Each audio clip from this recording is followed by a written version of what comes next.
பயிரிடுறவனும் கடவுள் தான்.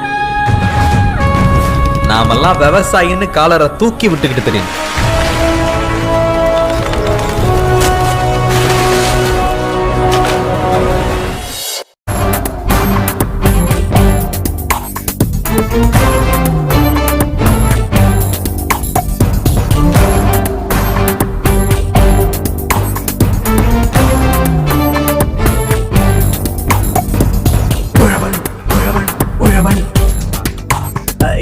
உணவை அடைக்கும் இறைவன்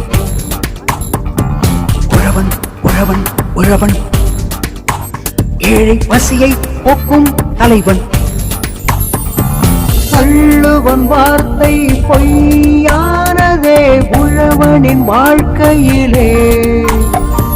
பிறர் உயிர் காத்த உழவனின் கைகள் தன் உயிர் மாய்க்க